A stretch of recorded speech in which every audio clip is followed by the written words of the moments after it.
Hello everyone. In a previous video, we discussed about the absolute valuation or the intrinsic valuation method, wherein we try to calculate the intrinsic value by discounting all the future free cash flows of that particular company. Now, in this video, we are going to talk about the relative valuation. We are going to talk about the various ratios that are covered under relative valuation. And in the end, we are going to talk about the various pros and cons of each of the valuation ratios. So let's get started. Now, broadly, there are two approaches to stock valuation, namely intrinsic and relative. So intrinsic, we have already covered in our previous video. So in this video, we are going to talk about the relative valuation. Now, under relative valuation, we have some ratios like price to earnings, price to book value, and then there are other ratios as well like EV to EBITDA, EV to sales, price to free cash flow, and EV to FCFA. So in this video, we are going to talk about price to earnings and price to book value ratios, which are widely used by research analysts while valuing a particular stock. For the other four key ratios, I'll be covering them in a separate video.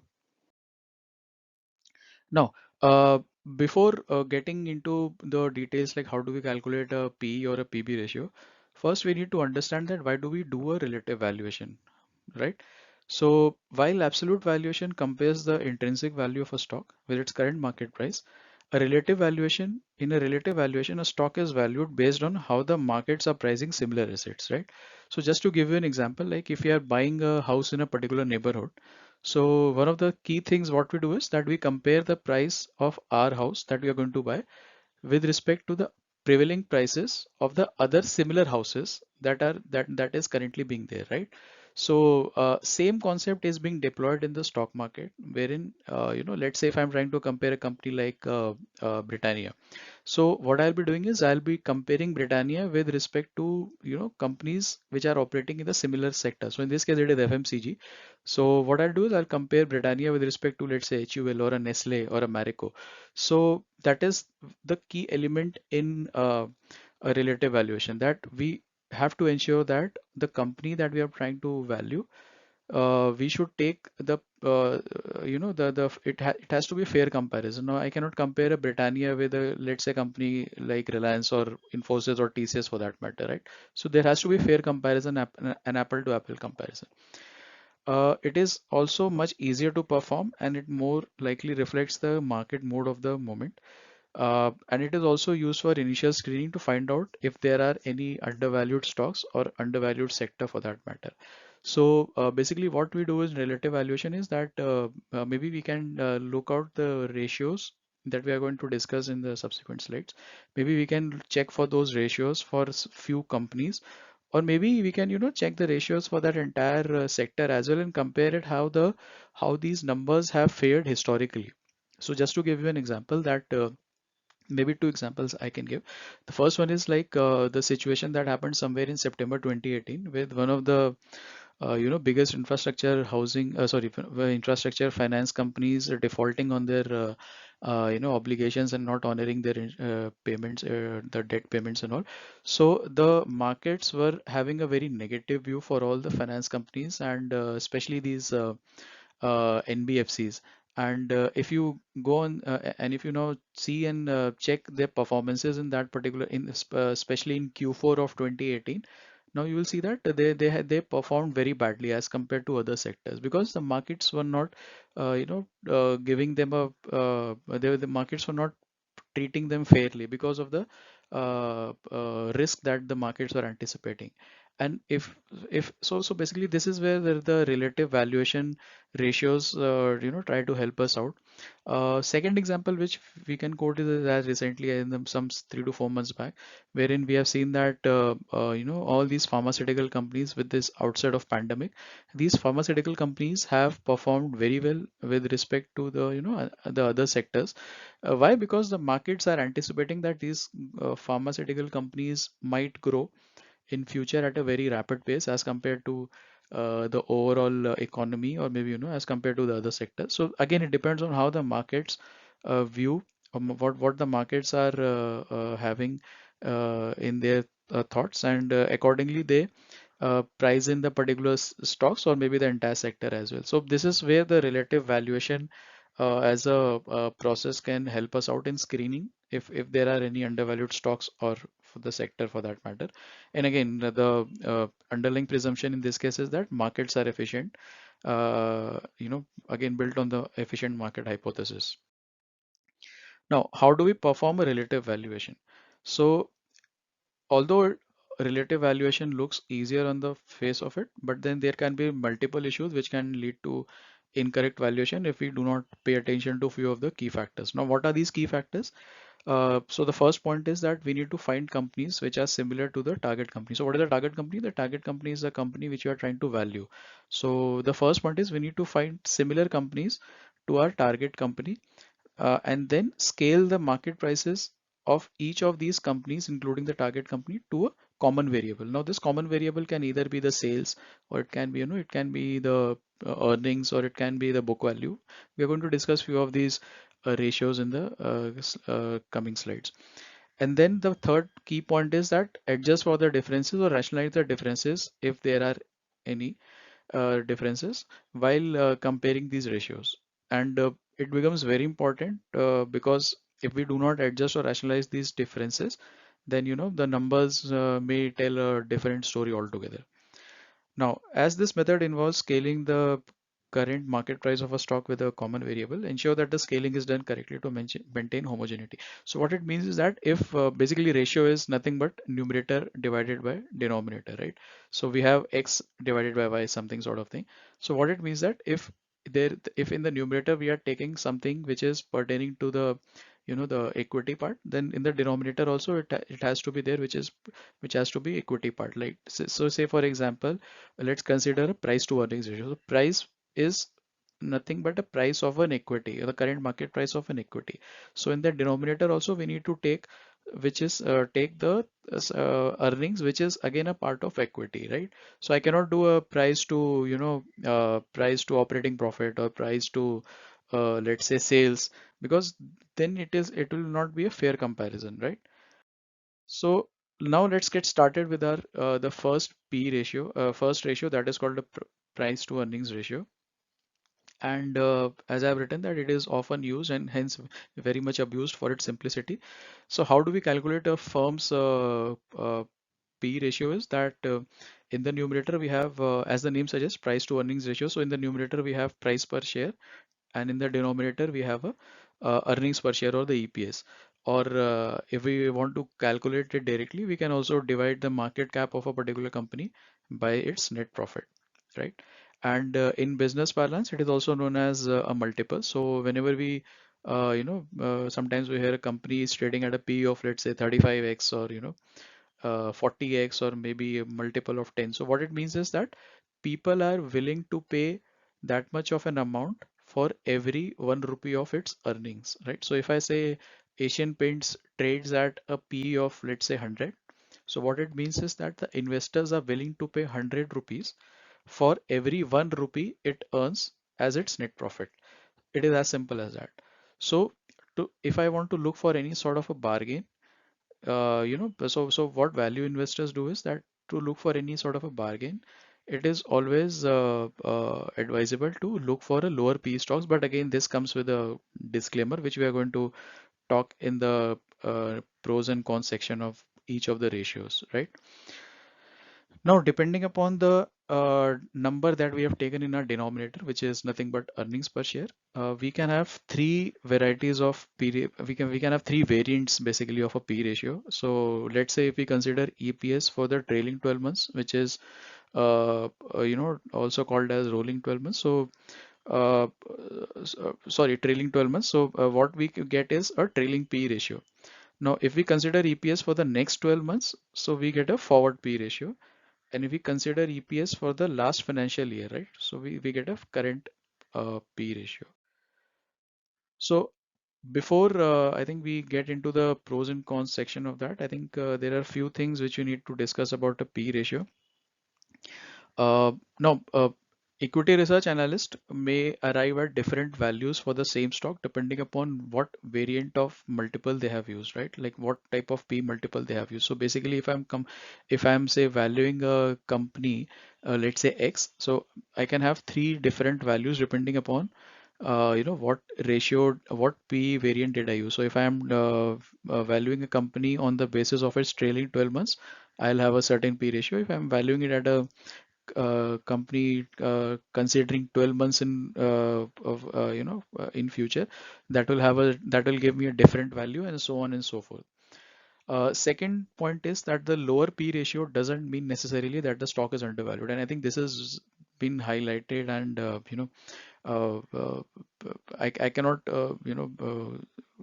emphasize much on this, because this is so important in our today's current market scenario, that people and especially these investors who have recently started their journey in stock market, what they do is they just look at the P ratio of a particular company and compare it with the sector, and then just make a statement that yes, this is, let's say it's trading at a P of 2 and the sector is trading at a P of 20, so it is highly undervalued and all. It might be undervalued. That's not something which I'm denying, but what I'm trying to say is that it necessarily doesn't mean that the always the company is undervalued. And we have seen enough cases wherein a company of a P at 5 has, instead of becoming undervalued, became overvalued, because the future the future numbers of that company were highly miserable. So I think this is something which is very important in this slide, that lower P ratio does not necessarily mean a stock is undervalued. This is because the companies with poor growth prospects usually trade at lower P multiples, and markets do not view them in a very positive way. So that is the reason the P depreciation happens over a period of time. And vice versa, a company with better growth prospects, the example which I just gave about the pharma companies, now these companies have seen their PE multiples getting re-rated, right? So if historically they were trading at PE multiple of say 20 or 25, now all these companies, their PE multiples got re-rated, and now we are seeing the higher prices of their respective stocks. Now, companies operating in auto sector and cyclical sectors. So cyclical sectors are like steel, or maybe cement plant, or an auto for that matter. They usually trade at lower P multiples because of the inherent volatile nature of the underlying business, which is nothing but fluctuating in nature. And because of the fluctuating cash flows or the free cash flows, these companies are not viewed in a very positive way by the markets. And hence, you can always, majority of the times, these companies operate at a very low P level. A low P level, as I mentioned, a low P ratio stock often turn into value trap instead of bargain. Be careful while using this ratio for stock valuation, and please do not just use P ratio only. We all need to consider the other ratios as well as management background and other qualitative checks as well before we go and buy the stock of that particular company. One of the drawbacks of a P ratio is that the ratio can get highly skewed if there are, either very high one-time earnings or losses. Why? Because mathematically it is a division of price in the numerator divided by net earnings in the denominator. So if a company has reported a very high one-time earnings, so obviously its P ratio is going to be on a very lower side, and then the people might you know get a feeling that this particular ratio or this particular stock is highly undervalued, which is not the case. And hence it is important to consider a fair P ratio than the stated or the calculated P ratio, so that we are making the right decision. Now, coming to our second ratio, is called price to book ratio, and we'll be talking about how do we calculate a price to book ratio, and then again a few of the issues related to valuing a stock using a PB ratio. Now, price to book ratio, what it does is it is used for comparing a firm's current price to its book value per share, or which it is also called as shareholders equity. So mathematically, price to book ratio is defined as the price per share in the numerator divided by book value per share. Now, book value uh, of a company, which is also called as net worth, is the difference between what a company owns, that is its assets, and what it owes, that is its liabilities, right? So, what basically book values tells us is that how much a company is worth. Okay, and in the next slide, I'll talk about the different types of assets and different types of liabilities that we have usually in the business environment. For calculating book value, what we do is that assets are usually carried out on the books at their historical cost. So when I say historical cost, mean the cost that we paid at the time of purchasing the assets, and are usually depreciated annually as per the accounting norms of that particular organization. When we divide a book value of a company with its total outstanding shares, we get a figure called shareholders equity or SE. And hence shareholders equity is something that belongs to the shareholders when a company gets liquidated. So say for example, there's a company which has been sold off.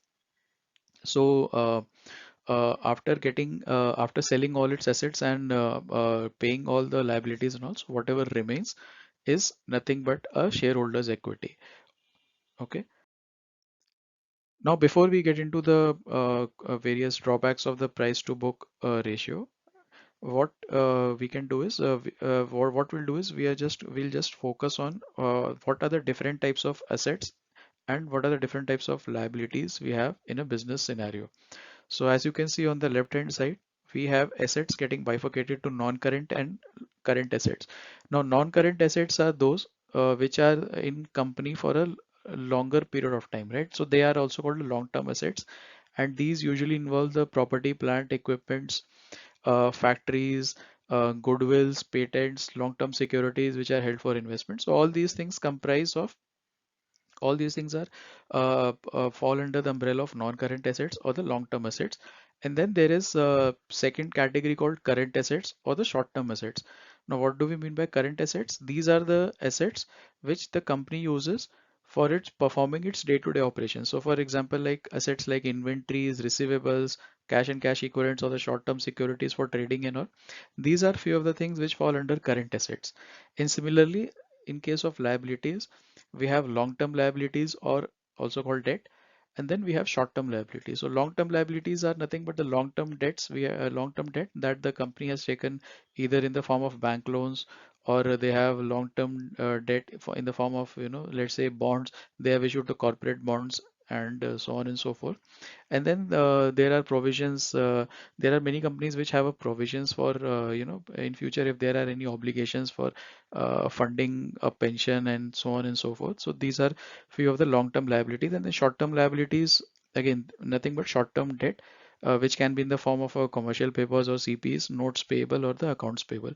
Now, the reason why I have put this slide in picture or this graph in picture is because if I just focus on the left hand side, which is the assets, now there are multiple ways of increasing the value of these assets, right? So if a company has a lot of inventory on its, a lot of inventory in its plant or maybe in factories, various factories where it's operate, so on the face of it, it is going to have a very high book assets or the book value, because book value is nothing but assets minus liabilities. So if a company has a lot of inventory, or let's say if a company has a lot of receivables. Now what are receivables?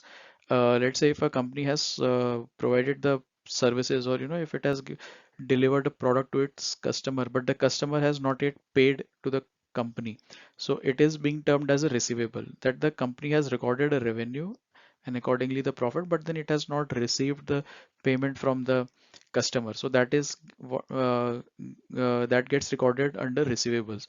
So these are by manipulating all these things, a company may have a very high asset value or subsequently the book value, and then it might look undervalued on a price to book ratio. So coming to this point, this slide, basically what a PB ratio does or price to book value ratio does is it tells us about the premium that the market is willing to pay for to the current on the net assets that the company is having or the book value of a share. So for example, let's say if a stock is trading below its book value, so let's say PB ratio is 1, then theoretically it means that a buyer can just liquidate the companies. So liquidation is just sell off its assets, pay back all the debt or the obligations, and then make a profit in that case with no risk involved. Now, this is possible when a price to book ratio is less than 1.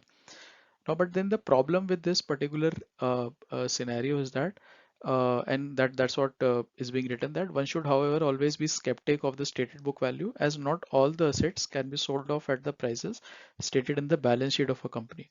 Now, consider the previous example. Like, let's say the price to book ratio is less than one. So theoretically, it means that I can just sell off the assets of a company, give all my pay back all my debts and all, and then I can make a good profit for that. But then the problem is that whatever the value of whatever is the book value of those assets, it's not necessary that I may get the same price if I try to sell off those assets in the market. It could be that a lot of things would have got obsoleted. So let's say, for example, if a company is operating in a very, let's say it's a technology sector. So its inventory is not going to, the value of the inventory is not going to remain same after 6 months or after a year, right? Because the technology is changing so fast that it doesn't, it will not be uh, the book value will not give you the correct picture of that particular inventory, right? And similarly, if a company has a lot of receivables on its book, then also it will not give the true value of book value for that matter. And similarly, companies, so coming to point number four, that companies that grow inorganically, or so what inorganically means is that if a company grows by acquiring another company, by acquiring other companies, so which is called acquisitions. So usually what they do is they have a very high component of goodwill present on their balance sheet. Now what this goodwill means is the amount over and above the stated book value of the target company. So let's say a company called X acquires a company called Y, right? So Y had a book value of, let's say, rupees 1,000 crores, and X paid an amount of 2,000 crores for acquiring Y, right? So the goodwill in that case would be the premium over the stated book value of the target company, which in this case is Y. So in goodwill in our case would be 1,000 crores. Okay. And this might result in overstating the asset value, thereby reducing the PB ratio and making a stock appear undervalued. And similarly, the last point I have already discussed, that there are if a company has a lot of inventory or receivables and all, so again they can make the value of the assets look very high, and to an investor it might look like he or she has spotted a bargain, which in reality is not the case. And hence I think it's very much important that we should look at the ground reality rather than just going by the numbers. We should also see that what is the story behind those numbers to get a fair picture of that. Now, coming to few of the points, like there are businesses that trade a premium to their stated book value, and there are others which trade at a discount depending upon their growth perspective, right? So again, similar to a P ratio, PB ratio is also the markets give a good PB ratio or a premium ratio to those which have good growth prospects in future, right? And similar to low P ratios, lower PB ratio can also become a value trap if there is no sufficient profitability which exist in for that particular company, right? And how do we define this profitability is that the excess of returns over the cost of capital. So cost of capital and cost of equity is something which I'll cover it in my next videos.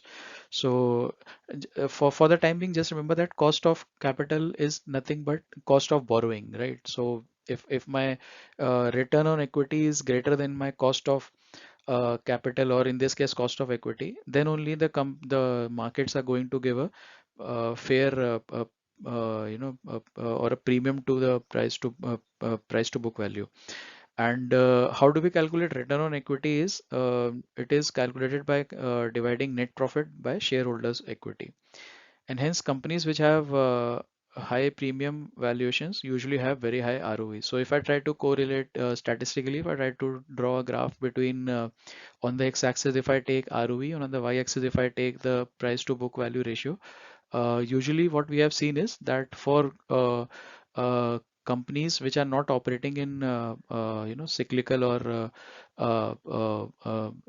financial sectors, what we have seen is for companies which have stable free cash flows, there is a good correlation that exists between price to book and the ROE number.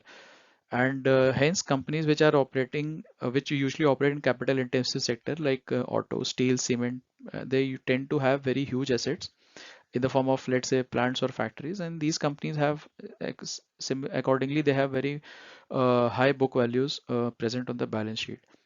And in contrast to that, companies which operate in, let's say, IT sector or these asset management companies like mutual funds and all, they usually have a very asset light model wherein they don't require much infrastructure wise for their employees and all, and then they tend to have a lesser book value as compared to capital intensive sectors, right?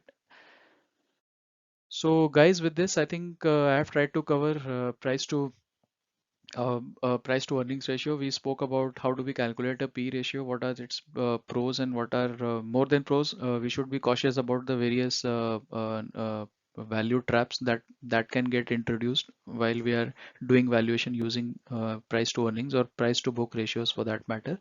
And I think rather than depending on these just two or three ratios, we have to do a holistic due diligence before we buy any of our first stock, or before we buy stocks from the stock market, right?